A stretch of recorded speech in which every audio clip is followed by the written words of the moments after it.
The theme for today is, how do we manage technology in a world where it's necessary, but also a huge distraction?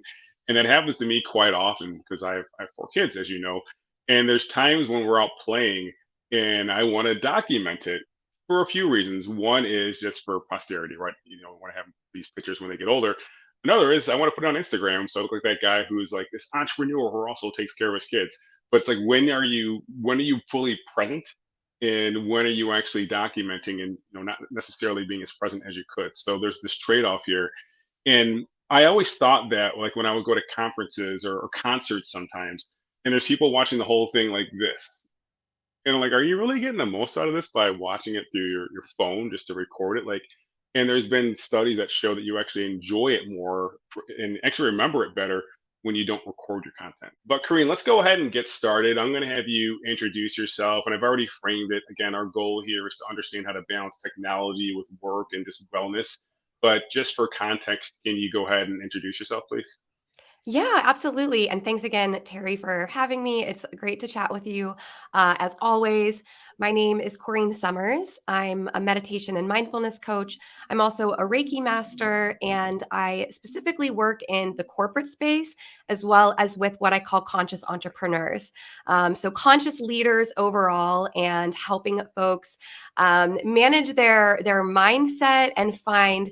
I've gone really deep into all of these esoteric tools and ancient wisdom, and I like putting them into plain English to help people in the modern world, meet them where they are and use them to empower themselves, and as our title says, become the CEO of their own brain, their body, their business, and their life. Yeah, I love that. And what I want to do is just kind of pre-qualify you're a good person to talk about this, meaning perspective, right? Because sometimes people who talk about your area of expertise, it's all this woo-woo stuff, and it's like, how do you really know what I'm going through when you're like meditating and like drinking special tea all the time? But can you just tell us your backstory in corporate and how that led you to becoming who you are now?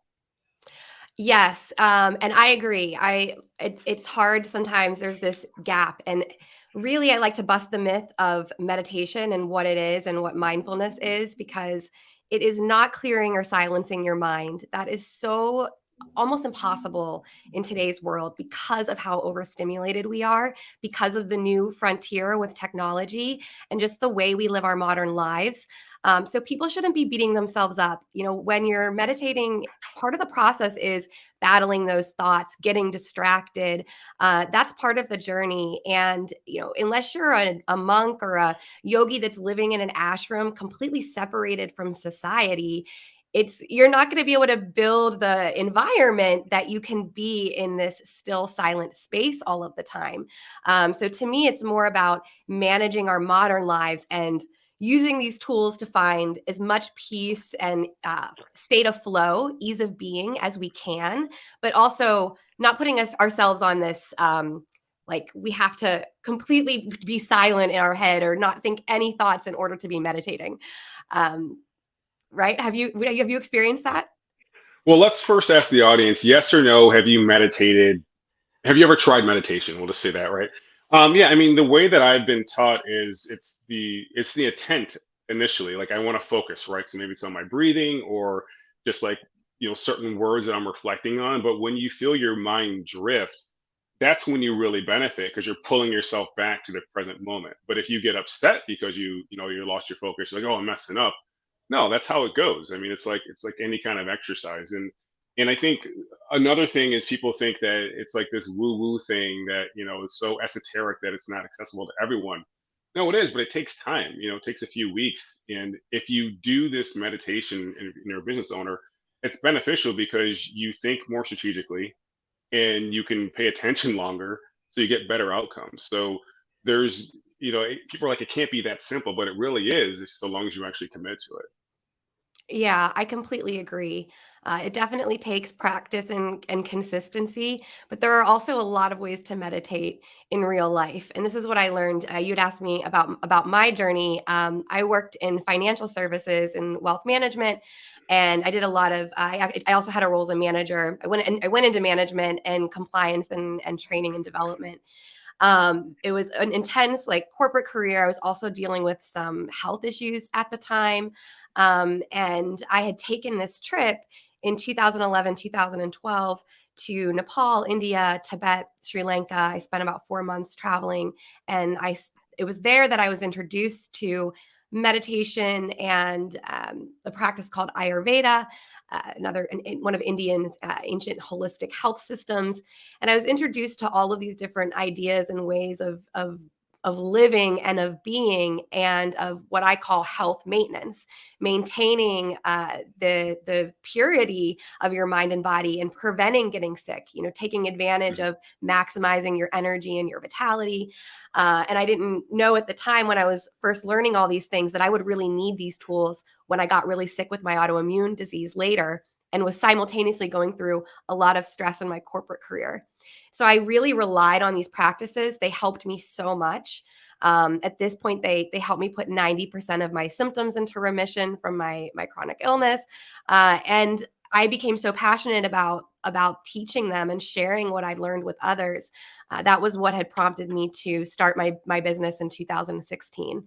So that was when I left corporate. I got some yoga, meditation, and coaching certifications along the way, and then took the leap into sharing this information full time. And I think it was a natural fit for me to work with leaders in the corporate space. I'm also partnered with a corporate wellness app called The Wellness Coach. Everyone should download it and join me for live classes. We also do a lot of on-demand stuff. I'm about to release a burnout journey, helping you prevent burnout before it starts. But that's where I feel I really thrive, because I've been there, and it was those tools that helped me thrive when I was in the corporate space, and then also simultaneously start a business and go through managing an autoimmune illness. When I look back, I'm like, wow, I really did a lot. And it was because of these practices that I was able to make it work.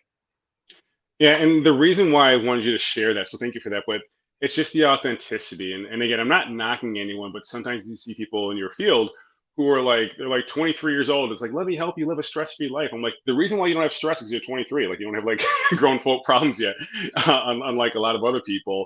But I always say you have to learn it, live it, then teach it. So on your end, you've gone through it, you've lived it. And as a result, you can be more empathetic to the people that you're helping. I want to sidebar for a second. I love the fact that you have a corporate partner, because often as solopreneurs, we're just going at it on our own. But if you can take that system you have and then sell it to a corporation or partner with them, it scales much better. So it doesn't matter if you're a life coach, like a email marketing consultant, whatever it is. When I work with people, I'm always trying to figure out how to 10x things, right? What's our profit multiplier? And if you just stay in that one little bubble, you're never going to meet your revenue potential. So I'm glad you're doing that already. But one thing you mentioned before we talked is you help people become the CEO of their body. So what I'd love for you to do is just give us an operational definition of what that means and how to do it. But before you do, I want to say hi to Jeanette, Jill from Chicago. Jill, I still live near there, and Adi as well. So hey Chicago. guys, so thanks for joining. Well, Hoffman Estates, not Chicago, but close enough, Oh, right? Skip that part. So how do we become the CEO of our body? Let's just go right to that. all right. Well, first, I want you to think for a second. I want everybody to just think for a second what you feel like when you watch a really scary movie, or a movie with a lot of violence, or something that maybe is like really intense. Just think for a moment. What goes through your physical body? What goes through your mind? And then same like when you watch a movie that's really sad, or a movie that's really happy. Terry, any thoughts, any feedback? Do you watch Yeah, I TV? don't watch sad stuff. I don't need it. There's enough real sad stuff that I'm aware of in my life, so no, I just pass on that. Scary stuff, not doing that either. Um, so that wouldn't happen. But I see where you're going. Like, there's a reaction, and you have control over it should you choose to. Besides turning the channel, am I correct in that assumption? Yeah, what we have control over is what we're taking in. So this is something a lot of people live on autopilot completely. And this is something that I've seen happen a lot with my corporate clients and my entrepreneur clients, especially since the pandemic. When the pandemic started, a lot of allowances were made, or maybe certain habits or routines slipped, or things changed because we were in we've been in a state of emergency. and everyone thought this is only going to last for a certain period of time. And now what I've seen happen is everyone's gotten, kind of a little bit off track with paying attention to what they're taking in from the senses and what they're surrounding themselves with. And too often we give up control of our lives, how we feel, what kind of action we're taking. 90% of the action we take and how we show up in life and in our business and in our relationships comes from the subconscious. The subconscious is always being programmed by whatever we're surrounding ourselves with. So if you're letting yourself take in, a ton of, if you just got in the habit of watching, detaching from the drama and the chaos of the world through, television or things like that, or consuming too much news or getting off track in social media, it's just like a reminder that everything that we're taking in from a sensory perspective, through sight, through sound, etc., it is impacting our thoughts and our emotions, which then impacts everything else. It's a giant ripple effect. Everything from what we eat to, the air that we're breathing, where we are throughout our day, the conversations we're having and the people we're surrounding ourselves with, the podcasts we listen to, the people we follow and engage with on social media. All of that is what is constantly feeding our subconscious, which then again, it impacts our thoughts, our emotions, and how we step up, show up, or take action. So just something to kind of consider and think about as we're consuming and we're surrounding, there's only so much that we can control. So it's just paying attention to the things in your sphere that you do have control over. For instance, who you're following in your social circles, what information you're allowing to permeate your sphere of Yeah. influence. Yeah, it's funny you bring that up because a friend of mine was traveling in Europe all summer, and normally I like her content on Instagram. It's like it's useful stuff. It's like here's how you run a business. Here's the challenges of being, a parent or whatever. But when she was in Europe, like it was just like, oh, we're at this, oh, we're at that, and I was just like, I'm not, and I didn't want to see it anymore. Like I was just done. So I just kind of paused following her because I'm always very conscious of how I feel when I'm taking in information, and if I get to the point where I'm like, this doesn't feel good, like I'm just aware of it, I just stop. And Yeah. especially with the news, because, one of my favorite quotes is, you have a moral and civic duty to be aware of the world around you, but you don't have to be on duty 24/7 because that's how you just get stuck in these cycles, right? And it's not productive. And there's literally teams of data scientists whose job is to keep you glued to the screen with sensationalized content. Their job's not to make you happy. Their Right. job's to keep you engaged, right? Fear And those are self two and two fear different self. things. Yeah, Yeah. yeah, yeah. So it's like it's two. These are separate but related, right? Or separate completely sometimes. So yeah, I think that it starts with that awareness, but just Well, how can we? Sorry, go ahead. I was gonna say a lot of people here may already be doing a lot of that. You're probably following people that inspire you and motivate you and lift you up and empower you in, whether you're an entrepreneur, conscious leader, wherever you are in your life. I know a lot of the people that are in this audience are probably already doing a lot of that. But to take it up a notch, really consider who you want to have influence, knowing that we're basically a constant program of what we're taking in, really considering what are you activating in your actions and with what you're aligning yourself to every day.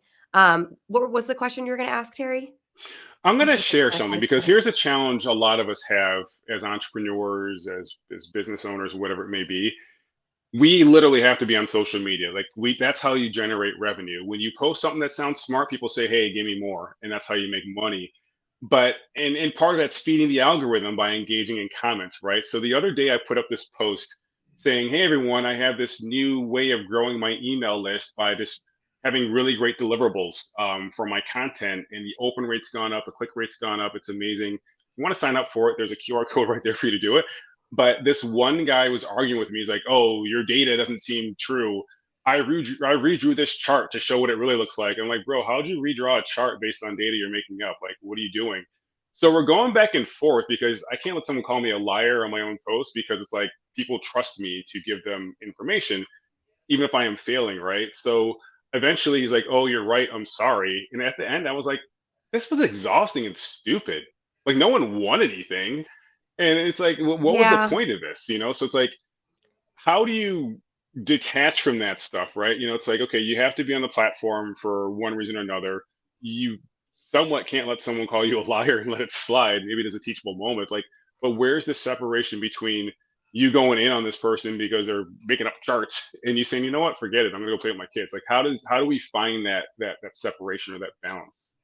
It's difficult, absolutely, for sure. We're comparison and getting, worrying too much about what other people are thinking about us, what we're about, what we're posting. These are really common things, and can get us into a trap, a really quick trap, especially with comparing ourselves to others that we see in the online space. But in general, I think first of all, it's a decision to detach. And congratulations, because if you have haters on the internet, that means that you have officially made it. So you should pat yourself on the back. If you have people commenting those kinds of things, it means you're getting, you're getting attention. You're putting out good information. I know Well, let you me following jump in me, real like quick because, like, you're I'm one in of the that best. You're one awkward. of my favorite people to follow. Like you always have amazing, incredible posts. I'm at that weird part where it's like people like know who I am, but I'm not like a quadrillion millionaire either. Like I'm not like, oh, Yeah. f you, I'm on my yacht right now. I'm like, no, I'm going to pick my kids up from school. Like, I'm still like a regular dude in Brooklyn. I just have a little bit of a brand, so it's like I gotta ascend or decline because right now I'm like middle class, like a middle Oh class my gosh, I don't influencer. see it that way at all. But yeah, I don't know. I think it's a decision to detach and not and no, it's not it's not our business what other people think of us. Part of it is truly that just deciding I'm just not going to entertain these people. I'm not going to give them the attention that they want for posting something like that. It sounds like you actually had a good resolution in your conversation with this guy. So that one's a personal choice. But I'm a big believer in just having parameters set for yourself. And then, so one thing you touched on before was being tuned in. I know you're very tuned into how you feel about things. So one is asking yourself, how does this make me feel? And is this worth my time and energy? We do not ask ourselves those questions enough. How does this make me feel? Does it make me feel good? Does it make me feel bad? If something's making you feel bad, we don't engage in it. If something's making you feel good, engage in more of it, right? And especially in terms of our online behavior. If something's leaving you feeling icky, that's not where we want to be spending our time and energy. It's just going to drain us. We only have so much time and energy in the day, and only so much extra time and energy you can create through practices like meditation, fitness, eating, a good diet that supports you, etc. So think of it as precious. That time is limited, and only you can protect your own peace. You're the only one. Only you can protect your peace. We are the only ones that can build that armor of peace around ourselves and protect ourselves from stuff that's coming in from the outside. So only you can then ask yourself that question. And sometimes the answer might be, yeah, you know what? This one might impact my reputation. I'm going to take this one. I'm going to reply. I'm going to be polite and respectful. I'll see where it goes. Or you might say, no, that person, waste of time and energy. No, and have the confidence that you put out, you're consistent, you're an amazing speaker and writer and thought leader, and just know that everyone that follows you and is on board with you is going to be able to see right through that guy, that he's just trying to stir up stuff, and respect maybe that you haven't.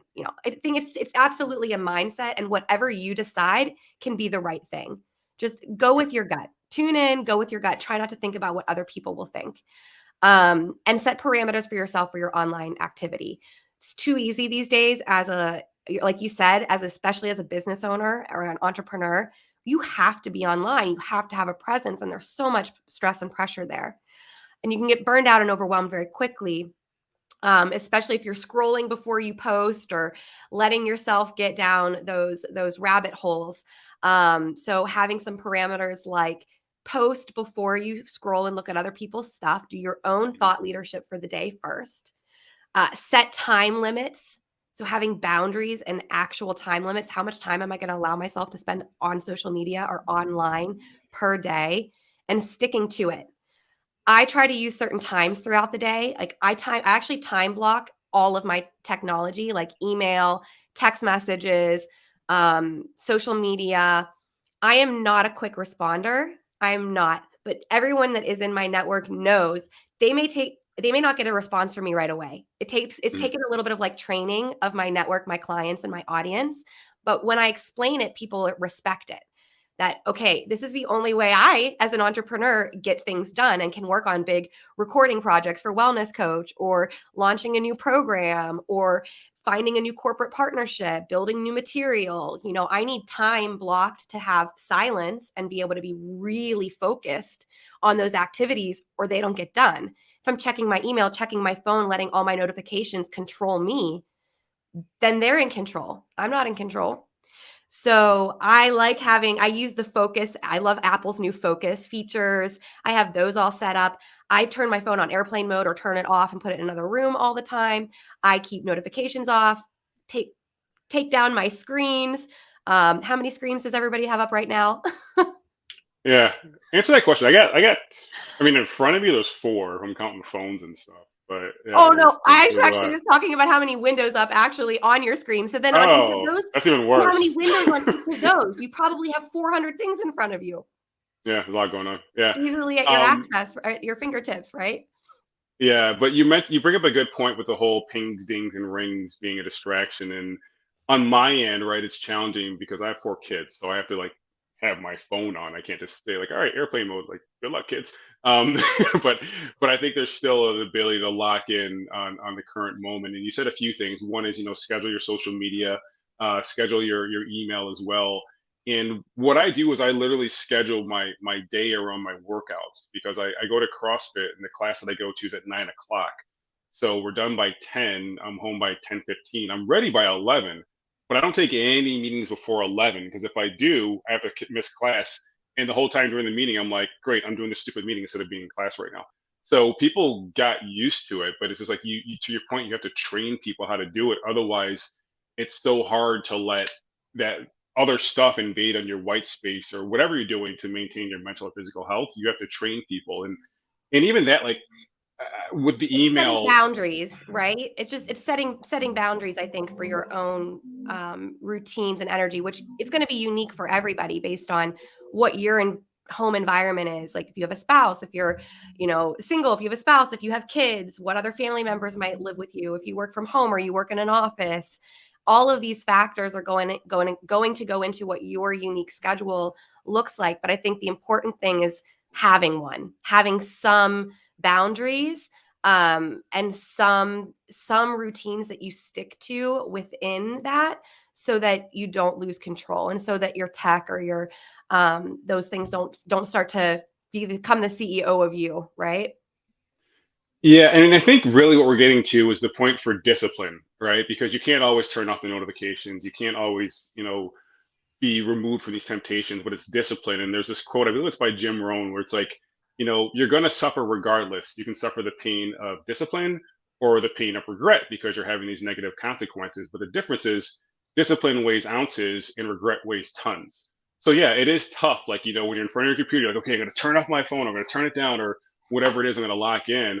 It's hard. It's painful. It might be embarrassingly painful. You're like, why am I so addicted to my phone?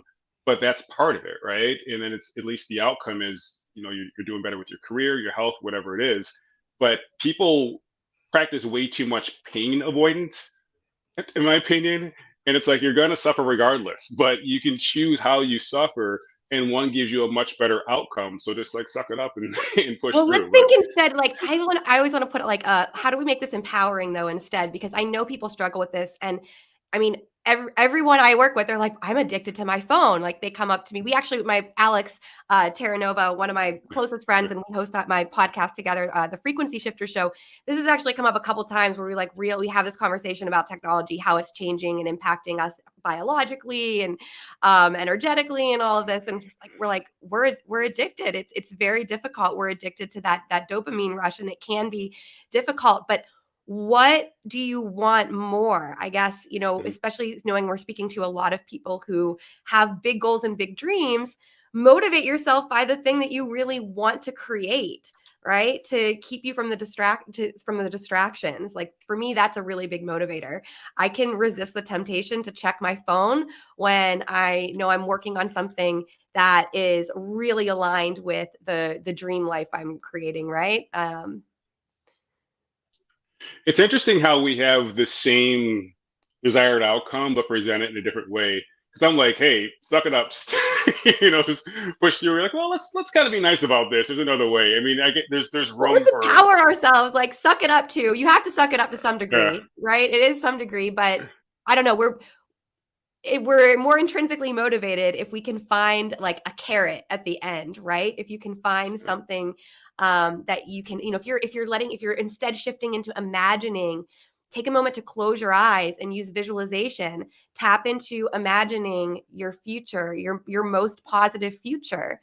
If you're consistently doing that and you're consistently mentally aligned with what you want to create, all of those things kind of fall into place.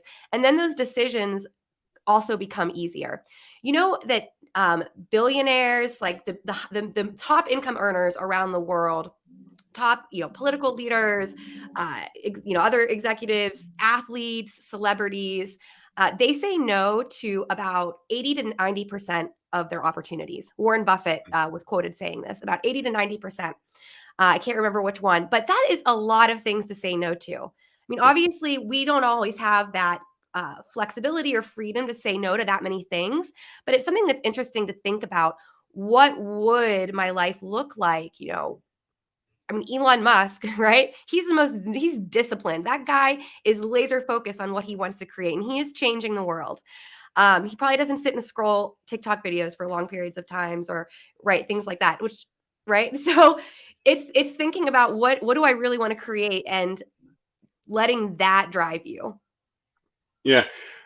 I feel like he's distracted sometimes just based on news, but whatever. Well, I'll give you that that he's disciplined. But either ways, We don't like need to go down I that like rabbit hole, but yeah. There's like this little asterisk there. But yeah, I mean, I think your point about having a vision is bright. And like Michael Jordan was saying, like, why would I ever imagine missing a shot I never took? It makes no sense to me. Like, why would I do that? Like, why I'm practicing right now.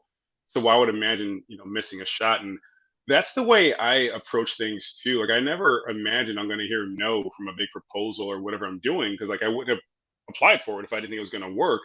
And when I hear that no, I'm like initially just like surprised. I'm like, oh, that didn't work, and then I move on, right? So I think it's that too. And if you have this vision for your life, then and you want to achieve that vision more than you want to avoid, or more than you want to avoid the discomfort, you have all the motivation needed to move forward. And what you can do is what's called goal setting to the now. There's a book called The One Thing where they talk about this. And goal setting to the now is when you sit down and say, okay, what's the one thing that I can do that by completing it, everything else becomes easier or unnecessary. And you can do this on a quarterly basis. And then you're going to say, okay, what's the one thing I can do this quarter, this month, this week, today, right now? And anytime you find yourself not doing that one thing, maybe you're scrolling social media or answering too many emails, that's a trigger to stop and do something else. So I think that's a really good approach for all of us to have, like that goal setting to the now, like this present moment, which is the only moment we have. What's the best way to use it? And it's probably not stalking your friend from high school on social media. So go do something more effective. yeah. um that reminds me too. I want one of the other kind of like workflow success tips or mindfulness tips is something called eating the frog, which is doing your most difficult or the thing that's stressing you out the most or that would make the biggest impact in your day or in your business, doing that thing first thing in the morning. So letting your first activity out the gate, your first action of the day, because nobody wants to eat a frog, right? Nobody usually wants to do their most difficult thing or their hardest thing, talk to their deliver their biggest pitch or proposal, or we have a lot of ways of distracting ourselves from actually doing our biggest work. And so that is one of the most powerful things that you can actually do, is to decide what's the most important, what's going to move the bottom line the most, and doing that thing first, because it has a physical and a mental impact as well. It frees up all this tension from your body physically and frees up your mental space and energy. Like I said, the subconscious is kind of always running on the back end. So if you have a big thing to do or accomplish, or a deadline coming up, or a big client to get back to, the longer you go without doing that thing, the more of your energy you're just kind of flushing right down the toilet, because you're always, it's like having a burner just on all the time. It's like always going to be kind of eating you away. So take your power back, do that thing first, just like you said, decide. I love that technique of kind of deciding for the quarter and then breaking it down, and do your daily biggest thing first. it's had a huge impact in my life. I don't do it every day, but the days that I do, I feel like a rock star. Yeah. I want to make this accessible to people who maybe have a different chronotype, right? Because for me, I'm a lion. I do my best work between like 4:30 a.m. and 11. But some people, they do their best work later on in the day, like in the afternoon. Like those are the people who are like, oh, let's have a meeting first thing in the morning. I'm like, no, like, but that's when they're kind of still waking up. So what I might be hearing is whenever you are going to sit down and do work, like work, do the most difficult thing first, but maybe it doesn't have to be first thing in the morning if that's not First the thing way in your your energy day. flows. Is that in First the thing, morning? or Like, wait, I don't know a lot about the chronotypes. yeah, so like it just kind of depends on how you're wired. Like, some people they like doing stuff late at night, like work late at night. Me, no. Like hell no. Like just no. But first thing in the morning, I'm on it. By 5, I can't do smart stuff, right? I just can't. But some people do love that's when they kind of like build up energy throughout the day. So what I'm saying is if you're one of those people who works well at night, then maybe you can just say, okay, when I am going to do critical thinking work or whatever it is, do the hardest thing first and then move forward. But if I wake up and I'm kind of coasting, because like I think it's what bears do, in Mm. that case, like maybe you should do like admin stuff. So I mean, you're the pro here. I'm just like bringing up something like Googled like literally 3 weeks ago. but but if someone feels like they're not good at doing things first thing in the morning, like maybe that's another approach as well. So throwing that out there. Yeah, I think the bottom line there is, to become the CEO of your own body, brain and body, know your own energy and know your There own you go. routines and what works for you. We do try to put ourselves in the like you don't have to do what Terry does, what I do, what your spouse does, what your best friend does, what your neighbor does. And we don't even have to do the same thing every day. Part of it is being able to tune in and know, okay, what's the most important thing? What do I need? What do I need today versus, like you said, when something comes up with your kids, you may have to shift, and that's going to be based on your unique priorities in your life, your unique goals, and then these other things just kind of like fall into place as they can, right? May not be Yeah. possible to eat the frog every day, and it may not be at the same time every day, but understanding this is going to help me a lot if I get these bigger projects off my plate first. It's going to free up all this mental space. Yeah. I mean, some days I'm lucky if I can eat, but that's just how it goes in general. I mean, But some days just go right yeah, down the drain and you just can't yeah, stop it. And yeah. that's all right. That's all right too. Every once in a while, we've got to have those days too. Yeah, But I but think it's key. going back to another point we want to talk about, which is imposter syndrome. I think this is important because on my end, people ask me all the time, like, "How'd you get a job writing for Entrepreneur Magazine?"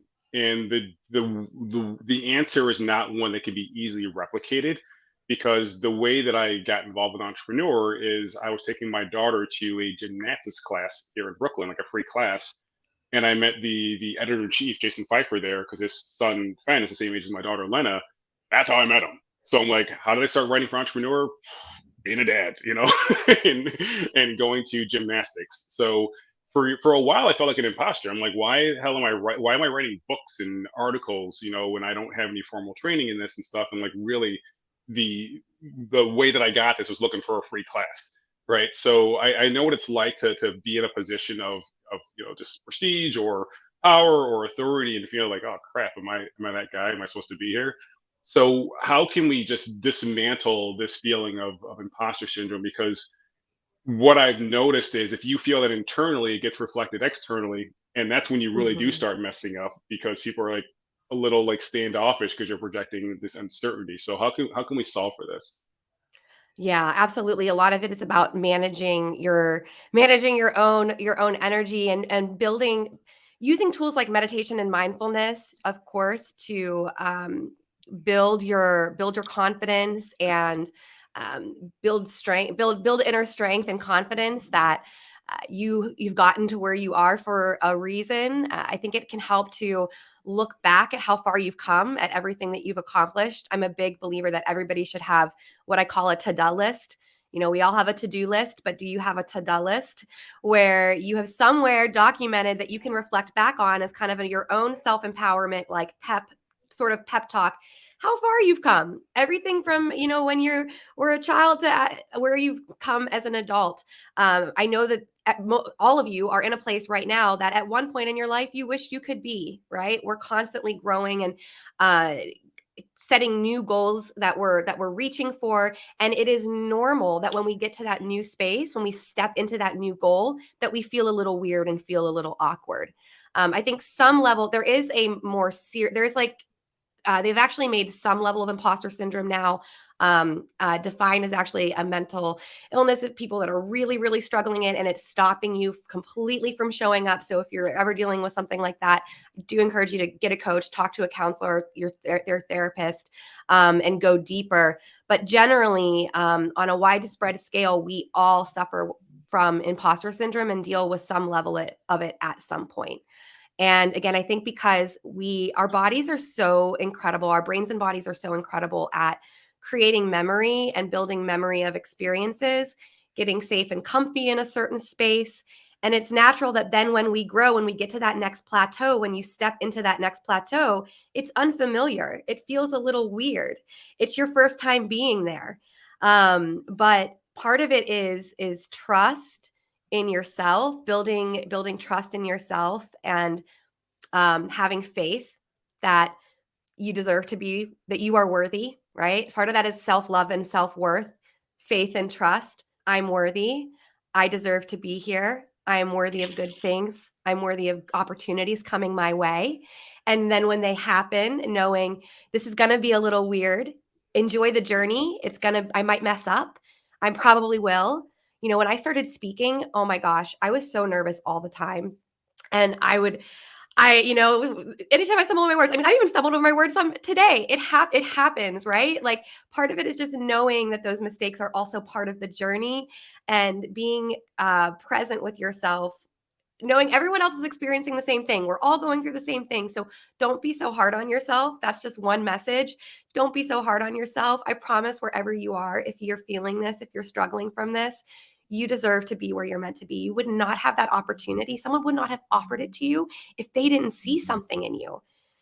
I actually felt that way, Terry, when you reached out to me and asked me to come and speak and write for Entrepreneur. I was like, wow, me, that was also an area where I experienced some imposter syndrome at first. When I first coached for the Wellness Coach app, when, pretty much any new partnership I've taken on, it always feels a little scary at first. And I think recognizing this is me stepping up into my next level of success.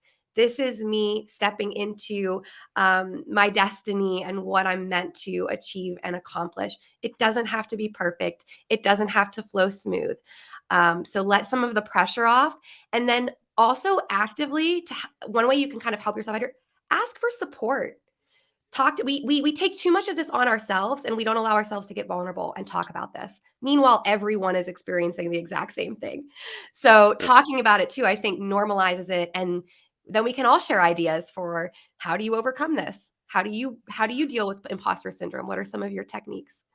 Mine is so straight to the point. I think to myself, am I trying to rip people off? No. Okay, we'll go then. And I mean, but I'm very binary. So, Yeah. so that's why, like, I'm not the guy to lead that talk, because I'm just very pragmatic. I'm like, am I trying to hurt people, lie to people, or pretend to be someone I'm not? No. Okay, go ahead. Go, just go. Great. Like, I love that. That's way way less long-winded, and it's to the point, right? Hey, that's a good question to ask yourself. Am I ripping anybody off? No. But even looking at your own experience, you obviously you took steps and took action in your life that allowed you to be in a position to step into that role. So I don't believe that we celebrate ourselves enough or honor ourselves enough. In America, especially, I realized this the more traveling I did internationally. Um, we are so hard on ourselves. We have a culture of being hard on ourselves and holding ourselves to really high standards, and always trying to achieve, do the next thing, do the next thing, do the next thing. And sometimes we push too hard. If you're just trying to push, that's when burnout happens. That's when people get completely worn out and lose motivation for their goals and get completely off track. If you're actually trying to push, do too much. So sometimes just taking a big breath, relaxing, doing something that you enjoy, especially before you do the thing that's giving you imposter syndrome. Play with your kids. Do something that makes you laugh, that makes you smile, that brings you joy, that lifts you up. Get in your power space. Whatever that is, whatever activity gets you in your power space and makes you feel the most at ease, happy, or smiling, happy, joyful, and free, powerful, right? So think about, what are those activities for you? How can you get yourself into that space before you have to show up, whether that's showing up online in social media, giving a presentation, delivering a speech, anything of the sort. Yeah. Yeah, no, I love that. And I think going back to what you were saying before was like front loading confidence by remembering all the difficult things you've done in the past as well is a good way to eliminate that. And another thing I think to myself, like to be where I'm at with opportunities, like I would have had to like fool a lot of really smart people to get where I'm at right now if I was, full of whatever. So that helps too, like just that validation of past experiences. But one thing that you also help people with is just like literally like become the CEO of their body. And with everyone being or so many people being at home and working from like their couch or their kitchen table, there's this new thing called pandemic posture, which is a result of just like being hunched in these chairs that aren't necessarily ergonomically designed, and maybe not even walking as much because you're not going from one meeting to another. So one thing that you help people alleviate, I think this is going to be a really good takeaway, is tech neck, right? So we're always looking down at our screens and whatnot. So we got a couple minutes here. How can we alleviate tech neck? Well, first of all, what is it? And how can we alleviate it? I know. Yes, that's what I've been calling it, tech neck, because the more we use technology, the more we're like this. I have some chiropractor friends that have said the human spine is actually like, there's all these studies now, and it's actually starting to curve differently Mhm. since we've been on technology, especially in the younger generations, because they're starting out on these phones as like young kids, as their spines are still forming. Kind of crazy Yeah. stuff. So just checking in with your posture, rolling the shoulders. This is something you can do super easily. It's just rolling. Knowing proper posture is rolling the shoulders up and back and then slightly forward. And you always want to think head over heart, heart over hip.